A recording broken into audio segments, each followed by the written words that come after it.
सायली, काय झालं का? काय नाही रे, आज बॉस मला विनाकारण ओरडला. का?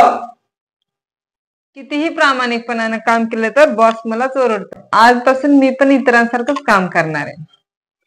तसं नाही ग सायली, प्रामाणिकपणाचं फळ नक्की भेटतं. पण कधी? ऐकायचंय तुला? हो. ऐक मग, एक गोष्ट तुला सांगतो, ती लक्षात ठेव नेहमी. एक युवक असतो आणि तो युवक एका ठिकाणी कामाला असतो. तो रोज त्याच्या प्रामाणिकपणाने इमानदारीने काम करत असतो आणि एक दिवस काय होतं, त्याचा मालक त्याच्यावर खोटा घेतो आणि त्याला कामावरनं काढून टाकतो. त्याला म्हणतो तू अप्रामाणिक आहेस, तू हिशोबामध्ये गोंधळ केलाय, त्याच्यावर तो कामावर आजपासून येऊ नको. तो युवक त्याच्या मालकाला खूप म्हणतो, नाही मालक, मी काही नाही केलेलं. परंतु तो मालक त्याचं काय ऐकत नाही आणि त्याला कामावरनं काढून टाकतो.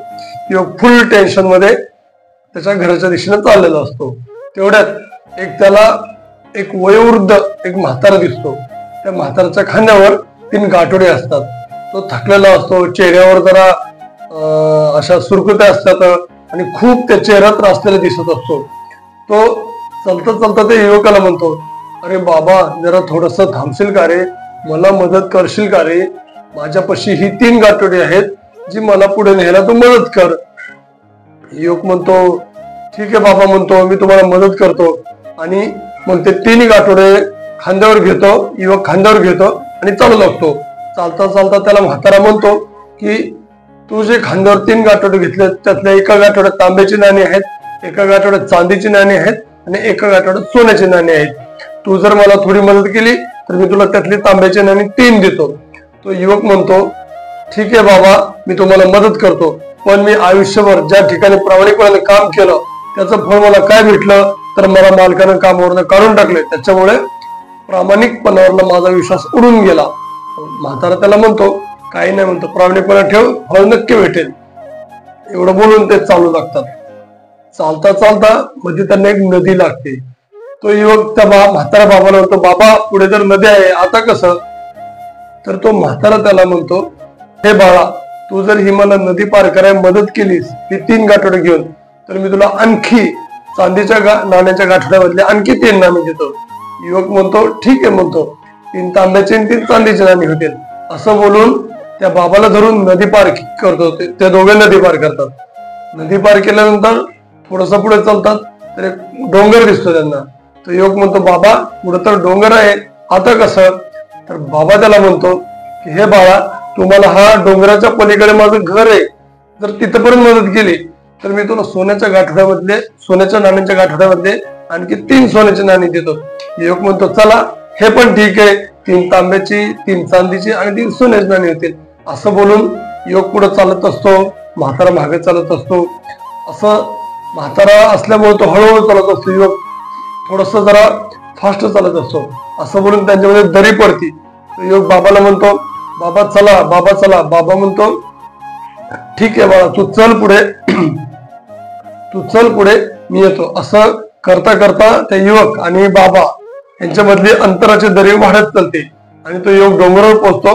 बाबा मात्र हळूच येत असतो. मग तो युवक त्या बाबाकडे बघता बघता त्याच्या मनात एक विचार येतो, एक चुकीचा विचार येतो, एक अप्रामाणिकपणाचा विचार येतो. तो म्हणतो, मी आयुष्यभर ज्या ठिकाणी प्रामाणिकपणाने काम केलं तिथं मला फळ काय भेटलं?